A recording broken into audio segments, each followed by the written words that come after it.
Hey everyone, welcome to Breakthrough Conversations. My name is Danielle Perry and I'm the host. As always, I want to thank y'all so much for tuning in to this podcast. And if you're new on this podcast, it features people of all ages and they share a bit of their story about how God has helped them to overcome difficult challenges or situations in their lives, or maybe they're on their way to overcoming with God's help. And they do share authentically. Well, if you're back, you already know this is part 2 of episode 18. And the title of this episode is called Caring for a Dying Friend. And it features my brother, my friend, Mr. Anthony Woodson. If you have not seen part 1, go ahead and check it out. In the meantime, y'all, here it is, part 2. Enjoy and be blessed. But when it comes to knowing if she was going to die or not, let's talk about that real quick because she refused treatment for some stuff and believing that God would, just heal her. And so, of course, we believe. I think my grandmother, again, going back to her, I'm trying to remember exactly how she said it, but I remember being at home one day and my grandmother saying to me something like around the lines of I can't remember exactly how she said it, but it was something like, I don't know if she or like almost something like in preparation, like just be ready if she does pass or something like that. Of course, that wasn't much longer after that she did, but I think that from her, for one thing, was something that, okay, let me prepare, because we were all thinking it's she's gonna live forever, but God giving me that from her, and also feeling like I'm not really as needed, was something that kind of helped to prepare me. But at the same time, it was a shock when I got the call, because I wasn't expecting it. And after I had put her in the car, she said thank you. I think I was doing some work in the basement at the house or something, and she called, but I couldn't answer at that time because I was doing some stuff.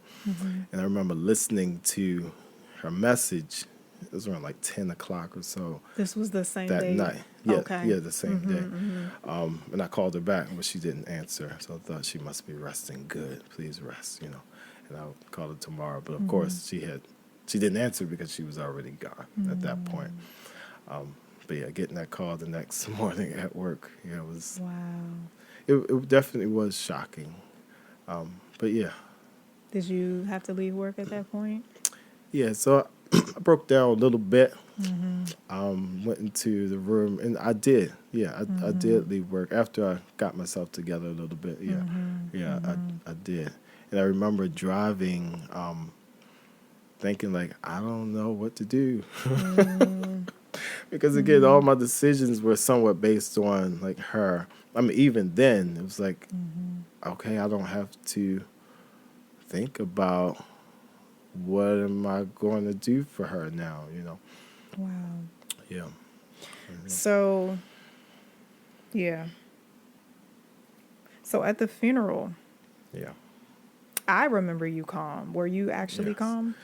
I was. Okay. And I think, and again, it's all going back to God. I think that I was most calm because, that feeling of, I did my job, It was like I did what I was sent to do, I there was no guilt. There was, in at the same time, it was, you're with him now. Like this daddy Jesus that you always talked about. That's right. Just knowing that you're with him and knowing that I did everything I could do for her was, it helped me to be calm, really, at that point. Wow. Yeah. Wow.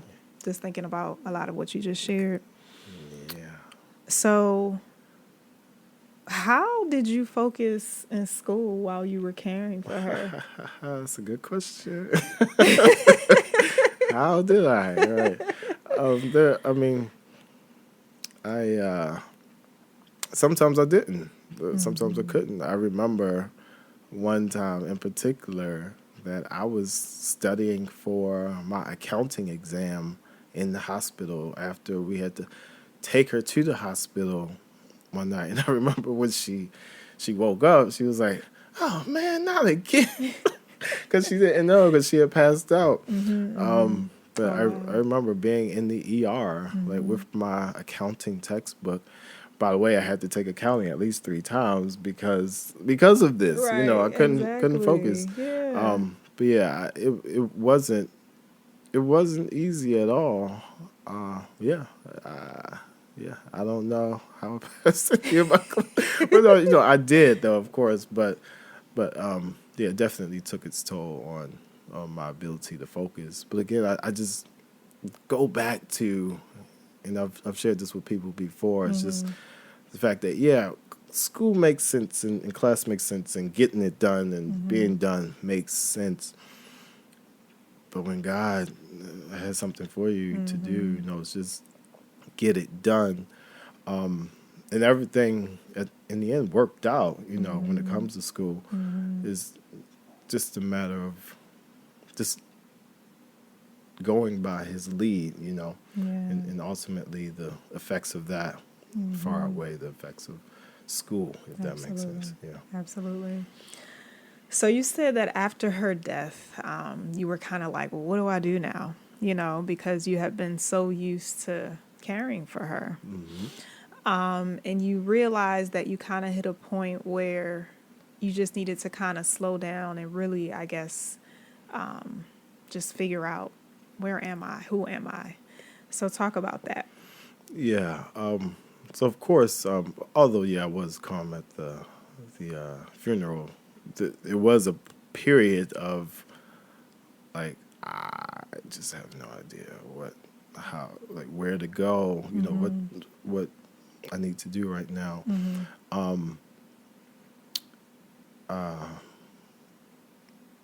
It was interesting being able to, I guess, come out of that.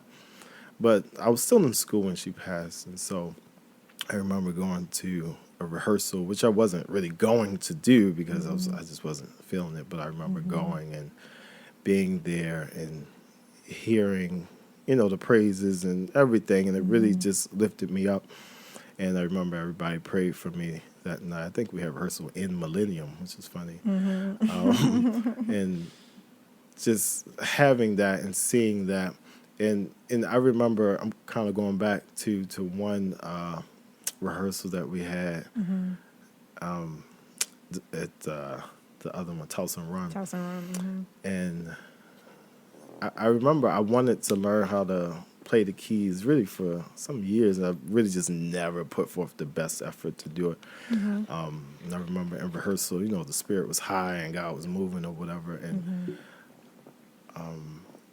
I remember Mo, this was when she was actually mobile. I don't know, you must not have been there at this point.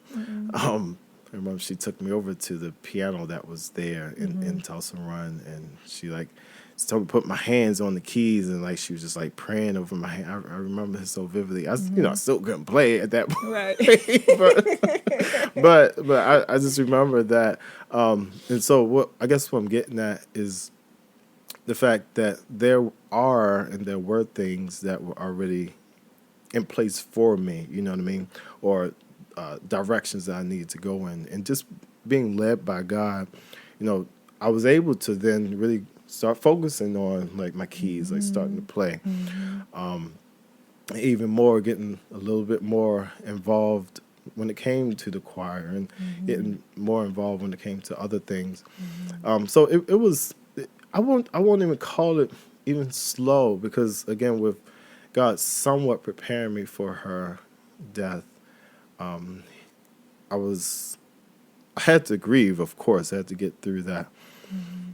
I love my grandmother, because I remember when I was talking to her afterwards, you know, she really encouraged me and reminded me of, all that I did do and whatnot. And ultimately, God just began to just take me through step by step to get through it. And just other, so many other things just started to come into place. And I saw myself just being able to step out of the grief into, some of the other things that I wanted to do. Yeah.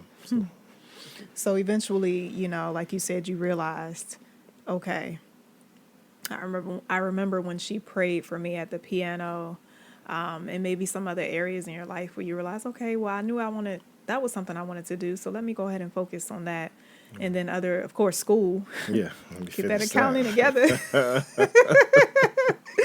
Yeah. Because you were business major, right? Yeah. I was. Business degree was no joke. Yes. So eventually you found your footing.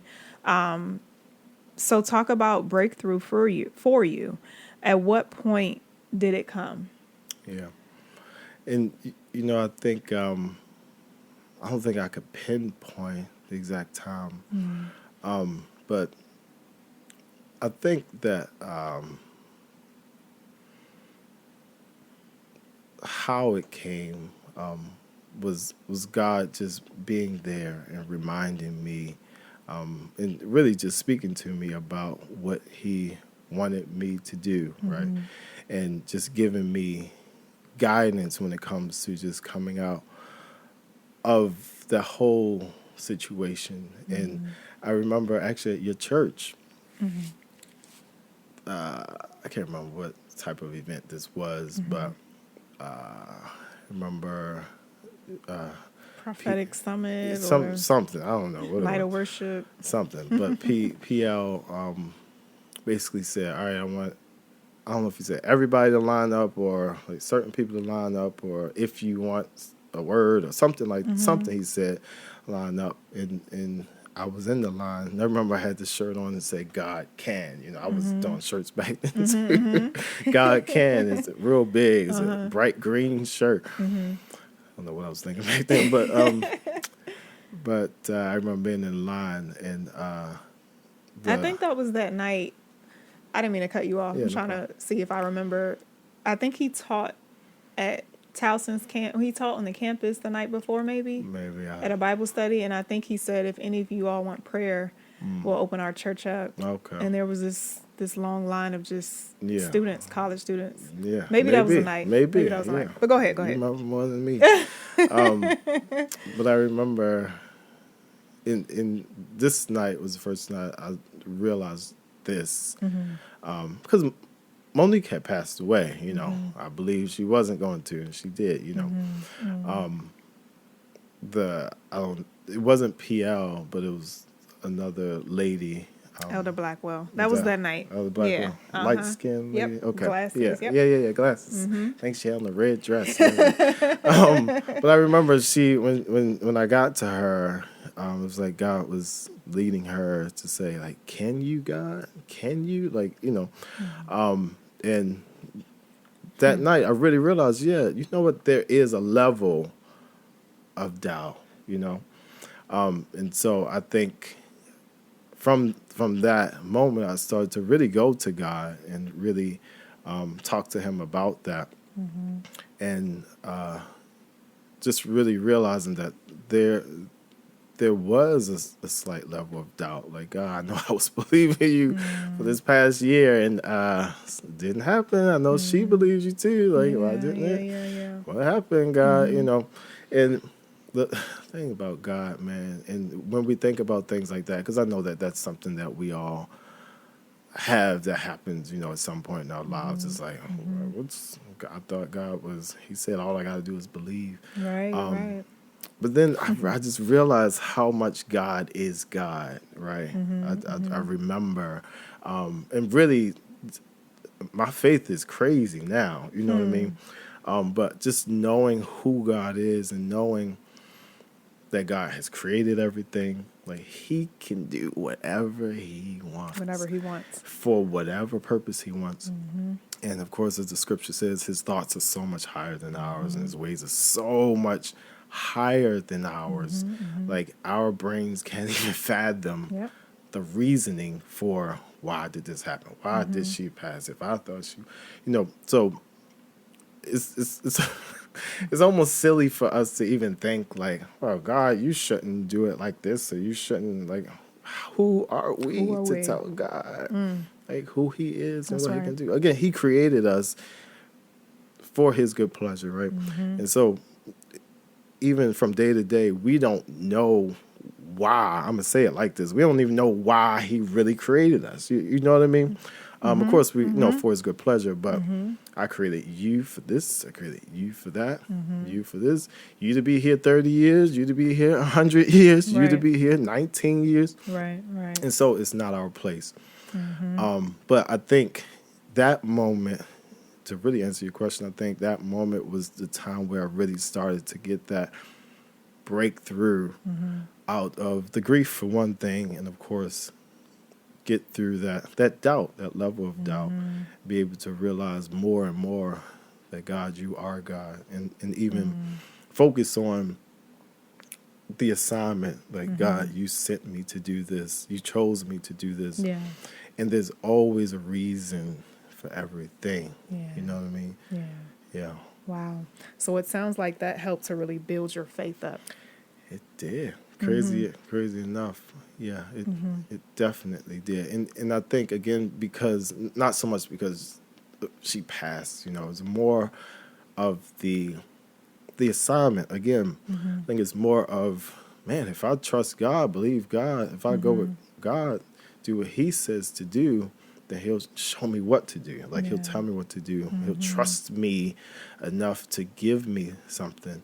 Again, going back to it, I don't even remember there being a time where it's like, this is the assignment, it's just Right. boom, here. Right. And I'm just going like, Yeah. okay, all right, do this. I'm just moving.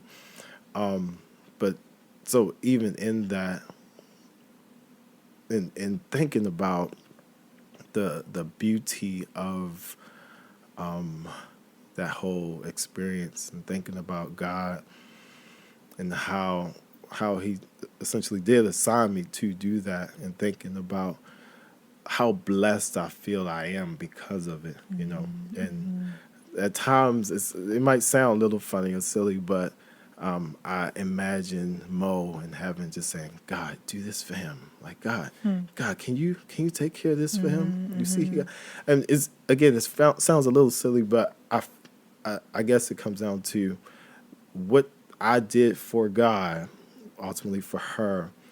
I'm still getting blessed from it, and so and that again goes back to everything happens for a reason. If God tells you to do something, just do it. You know what I mean? Stop trying to focus on what makes sense or doesn't make sense, because God has a reason for it, and God will bless you for listening to Him. Absolutely. Something that you said really stuck out to me when you said, you and others were believing, and Monique was believing that she was going to be healed. What advice, what encouragement do you have for people who experienced that? They believed that a person was going to be healed and they ended up passing away. Explain just, like you said, what you learned, and any advice that you would have for someone who experienced that as well. Right. Okay. Yeah, that's a good question. Again, I think one of the biggest things that comes across my mind is that God is God, and everything happens for a reason, right? So even if God decided that I'm going to put this person in your life for this period, and I'm going to take them at this time, like, there's a reason, you know what I mean? And I think that if we, stop trying to focus so much on the pain, well, the pain is there. Of course, we need to go through that. But once the pain, subsides, think about or look at what that person did in your life, or even what the reason is for taking them. You know what I mean? Or what did they add to your life that you weren't necessarily able to get if they weren't here in the beginning? Or them passing could have led to other things or other testimonies. But I think some things we're just not going to understand, you know. I think at the end of the day, we're just not going to understand some things that God does. As much as we want to figure it out and ask God why and think about, we're just not going. We're just not going to. It might not have anything to do with you. Yeah. You know what I mean? Yeah. It could be for something else. I want this person to live for this long and pass at this time for that person right over there. You know, somebody you never even met. Yep. Again, because his thoughts are so much higher. He sees things on such a broader playing field than we do. All we can see is what's in front of us. And so just realizing that God is God. Simply put. Yeah. Yeah. Can't really overcomplicate that. Yeah. I mean, for me, that's what helps me, you know. Because I think if we try to go too deep into that and harbor on it, we'll just mess ourselves up. That's right. Honestly. That's right. That's right. Yeah, just leaving it in his hands. Yeah. I recently did a encouragement recording, word of encouragement video, and the title of it was "Stop Trying to Figure It All Out." I started listening to that. Oh, okay. I ain't hear all of it Okay, yet, but cool. I got you. But I thought about that because, you know, death is very painful. It is. And if it's not death, it's a situation that, you know, we've endured that it's just hard to overcome. But like you said, when we, in our minds, because our minds are so powerful, but if we use it wrong, we'll end up in a really bad place. Yeah, mess you up. So there is a point of surrender. My friend says it often. My friend Lynn says it often. Sanity is in the surrender. When we really surrender to God, we'll see the fruit of it. And we won't try to just rationalize and figure things out and try to, you know, just go down this hole where, you know, it's just a cycle. So at some point, we do have to reach the point of total surrender. Yeah. I think that's beautiful. I love that because I want to say you'll go crazy if you keep doing that. So the sanity, that's a perfect way of saying that. Sanity is in that surrender. As soon as we just give it to God, like, all right, God, I can't figure this out. It's yours. Right. Let me give it to you. Because again, we won't always be able to see it. Or maybe years down the line we're able to see it. Or maybe, you know, somebody might come and mention something to you, you know, at some point. At some point. But or it may never come. Or never, ever. But it's almost like like we can't be so selfish to think that you did this to me, God. It's not That's about good. you. You know, That's it's really not about That's you. good. And it's so easy to think that it's about us, especially when it's somebody that we deeply care about, right? God, why did you take them from me? Yeah. And like you said, and like you've been saying through this whole thing, the glory, God is going to get the glory. And it's not just about us, you know, gaining something from it or not, or wanting a person to stay for us. And you know, I've just thought about this too when you were talking, is that you know that saying, you never know what you have until it's gone, type of thing. So even that could be a reason. You know what I mean? Like, we don't think about people all the time. Like, you know, they were so great to me. We don't think about that till they're gone. That's sometimes. right. And so true. I mean, it's that's just something else that could be the reason that they're gone. Okay, now you have this example that you're thinking about all the time. Like, let me do it like they did it because now they're gone. Or I heard somebody recently say that their aunt passed away and their initials were ALL, like the first middle last name ALL. And she was like, you know what? On behalf of her, we're going to give it our all. You know what I mean? So, like, somebody leaving can ignite this fire right. in you. Even and I just thought about that because it's true. We don't think about we take people for granted Yes. until they're gone. Until they're gone. A lot of times. Yeah. So, yeah, that's something else. And speaking of what you just said about how a person's death can have an effect on you, years later. Yeah. Talk about that for you now. Do you still have moments where you think about something that Monique said that is like, thank you, God, for that reminder? Do you have moments where, now after her passing, seeing how God helped you to grow, just does it push you more to just continue to go as a husband, as a father, as a man of God?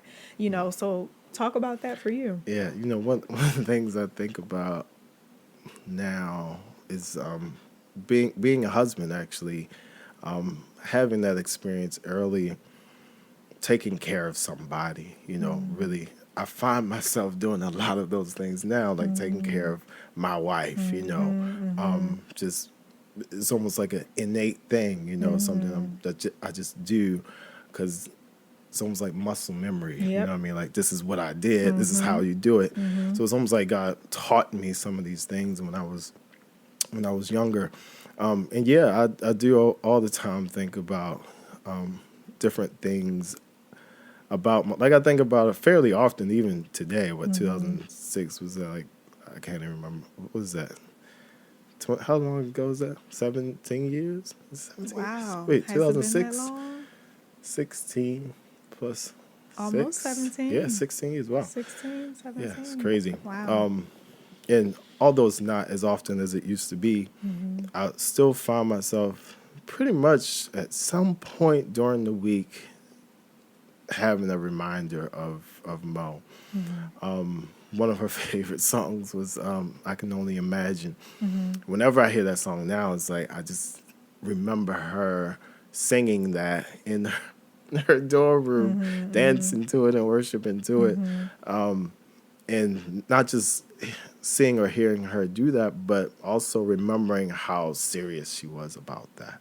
And so when I hear that song, I think about those words, like really, like I can only imagine like that day. And even her passing is like, now, you've gotten the opportunity to actually see him, But yeah, she has definitely instilled a lot in me when it comes to relationship with God. There's this small thing, I was telling my wife about this somewhat recently, that I remember we went to go sing somewhere. And again, she was still mobile, so I guess you weren't a part of the choir. Part of the choir then. Some church, and we were up on the choir loft. We were sitting separately, but she was sitting further back. It was offering time, and I had my money in my hand, just kind of like folded up, like like that. And she was walking past, and she said, "You don't give God folded up money like that." And so today, I promise you, I cannot put money in the basket if it's not straight. It got to be open all the way up. Like, no, don't put that money in there like that. No. Open it up, lay it in there nicely, He's so knowing, Liam, you better unfold that dollar now. Yeah, so I mean, just like small things, and that's really funny to me. But yeah, just think. I never even thought about something like that. You know what I mean? So just like things like that all the time that she has said throughout the years definitely come back to me like all the time. Yeah. Wow. Yeah. Well, like you said, we just never know the impact sometimes until a person leaves this earth. And I know it's said often, give people their flowers while they're here. Absolutely. And that's true. Yeah. Sometimes I have moments where, I'm thinking, okay, is there somebody that I need to reconcile with? Or do I have unforgiveness in my heart, towards someone? And honestly, sometimes I don't always know if I do, Right. so I have to really check in with God about it, because sometimes we can think that we're good until God reveals it, and we're like, oh shoot, okay, God, let me go fix that real quick. And then we just have to truly just honor this life that God has given us. And like you said, not take people for granted, not take our lives for granted. That's true. And that's very true. There I did have situations similar to that where I didn't realize I had an issue. Then wait a minute, I'm looking at you right now and I feel something. Yeah. And that's something my grandmother always talked about. When you get that little funny feeling in your chest, you need to do something about it. It definitely is important to, one, think about those people like you just said, or think about if you do have an ought against somebody, if you will. I definitely try not to as much as possible. And don't ignore it, you know what I mean? Because I think that's another thing. Yeah. And, people like to say, I'm just being real. I'm like, yeah, but why would you do that, though? I mean, because it just takes so much more energy, to feel that. I don't want to have to avoid people. I'm just going to keep walking straight. I don't care who's next to me. I'm just going to be who I am. And I think I was talking about this recently. It's important for us to be who we are. You're a Christian, right? This is what Christians do. If you normally speak to people, then guess what? Somebody not speaking to you shouldn't stop you from speaking, right? If you normally wave to everybody in the room, don't just, I'm not going to wave to them and wave over here. Like, why would you do that? Because now you're allowing those people to change you. Yeah. That's what I believe. That's good. But yeah, and then the other thing you mentioned, it's very important to give people those flowers while they are here. But again, we just forget sometimes because they're still here, and we just take it for granted that, I could just tell them tomorrow. And we're busy. Yeah, we're busy. So much going on. Right. But it is important to be very conscious of those people. Yeah. And just reaching out, especially now during the pandemic, things happening and people are going through so much. Right. It's important for us to try to think about these people, and because we really don't know what people are going through. It's crazy. And the other part is people look so good. They look so good, especially on social media. Yeah, social media. Yeah. But that's not why you're not on Facebook, Anthony. I'm on there. I look on there from time to time. But I'm like, I'm sure they not. Yeah. Because I've heard of people who look really good. They smile for this picture and then they go curl up in the bed. Then they might, go do some other things. So. We put on a lot of facades. Especially as Christians sometimes. Yeah. Because we don't want to look as if things aren't good. I'm strong. I have faith. I'm good. But we need to make sure that we're reaching out when we need help. Yeah. And allowing people to hold us accountable. Yeah. And I was just thinking as we were talking, about just when we have oughts with people and that sort of thing. I think also we have to be resolved in our hearts when it's a situation where, how do I want to say it? Sometimes it's not always two people that want to come to some sort of agreement. Right. So you have to be okay with being the one to allow the person to just be.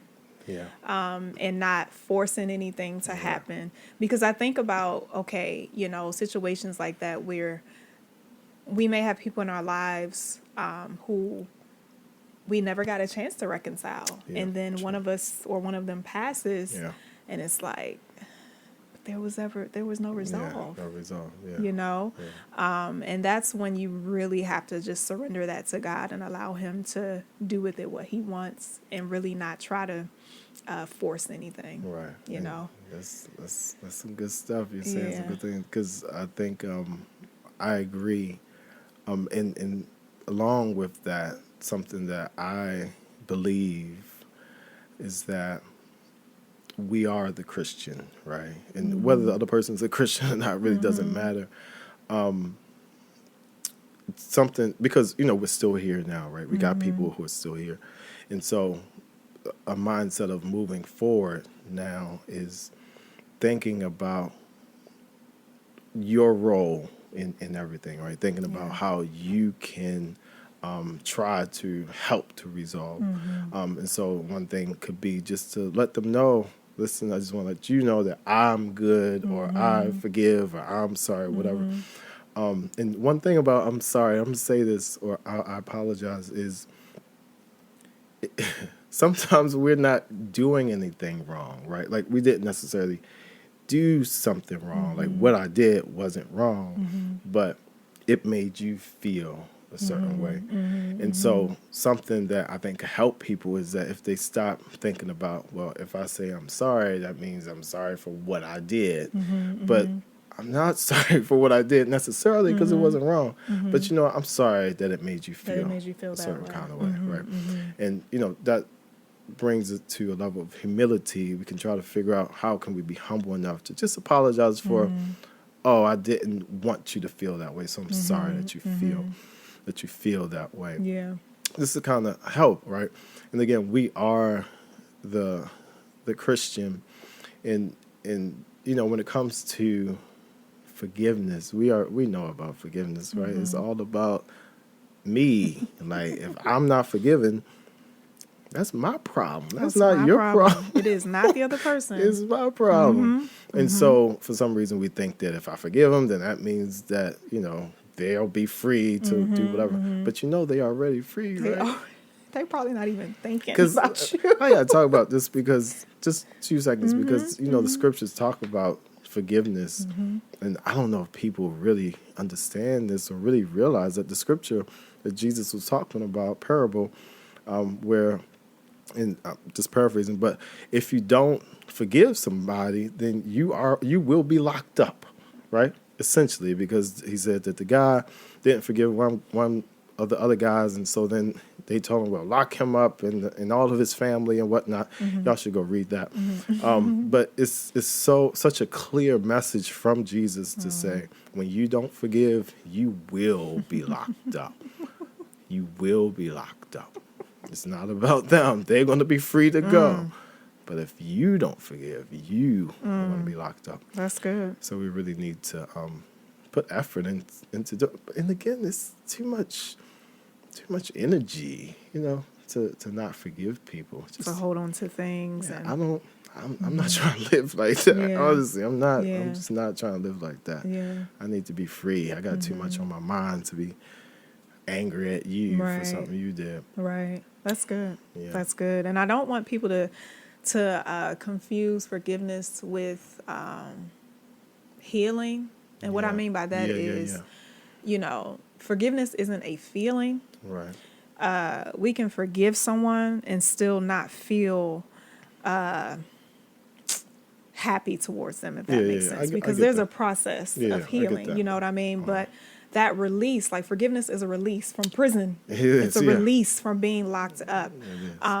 But it may not always feel like you've forgiven a person, but that's when you have to allow the process to happen and allow God to work on your heart. That's good. Yeah, absolutely. Yeah. Absolutely. So, well, I agree with that. Anything else on your heart you want to share? No, I don't think so. I do want to just say this one, I guess this one last thing. When it comes to all of this that we've been talking about,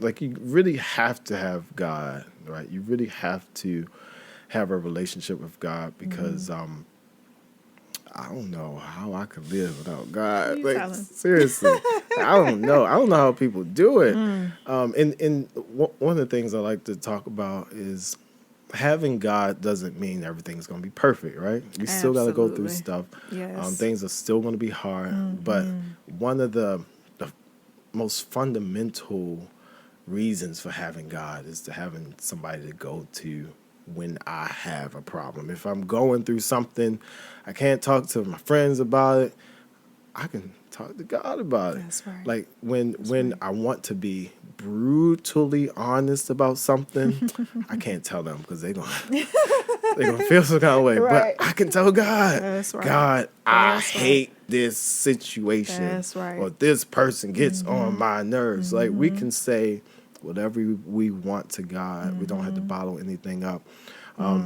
Yeah. And so just having God in your life is oh my goodness, it's in one of the songs say so many people doubt him, but I can't live without him. It's just so important to have that behind you and to have that support and just somebody to release stuff to let go, that forgiveness or that hurt, that pain, somebody to even speak to you. I mean, because God, he speaks, he talks. Yes, he does. Oh my goodness, man. And again, in me, and just touch on this real quick, I grew up technically without a father. I mean, he was here, but, and so God was my father, you know what I mean? He was that example. He was that one who really led me and leads me today even to say, this is how you do this. This is how you do that. And anybody who's married, oh my goodness, if you ain't got look. Yes. My goodness, because he will tell you real quick, you ain't say that, right? you need to go back and fix that, right? And me being the husband, being the man, God has charged me, and I believe he has charged all husbands to be the one to fix those situations. We might be mad at each other, but at the end of the day, it's my job to make sure that we move forward the right way, because we're the head of the house, right? So it's my job. I can't depend on you to do it because you're the wife. I'd rather be a wife than a husband for that very reason. Because y'all have a lot of responsibility. He made us male and female for a reason. I know there's a lot of debate nowadays with gender and all of that going on. But listen, I'll be the wife, God. I'm good with that. Y'all have a lot of weight to carry. Yes. Not that we don't at times, but as the head. Absolutely. It's a lot. It's a job. Yeah. But that's all I have. That's good. Wow. What a full episode. I appreciate you. I'm glad I could make it. Yeah. Me too. This is good. I definitely enjoyed having this conversation with you. And like I said, I knew I would find out things about you that I didn't know just regarding that situation. So I really hope that all who listen today will, be blessed, will be encouraged, especially if they've been in your shoes or maybe they're in your shoes right now. Yeah, I hope so. Yeah. So, and John, if you listening, no shade to your studio, bro. No shade to your studio, bro. Hey, I never saw that studio, by the way. I don't know what you're talking about, but okay. No, we had some good times. In that apartment, making music and talking and joking and everything else. So, good times. But yeah, thank you, bro. This was great. And thank you so much, everyone, for tuning in today. I hope that you were blessed. I was blessed just hearing him speak and sharing what the Holy Spirit was giving him and all that he's learned throughout his years. And so I hope that you were blessed as well. And I want you to leave a comment in the comment section, just letting us know anything that stood out to you. Like this episode, share it with someone else. If you haven't yet, go ahead and subscribe to the channel, Breakthrough Conversations. And until next time, have a wonderful day and be blessed. Be blessed. Bye-bye.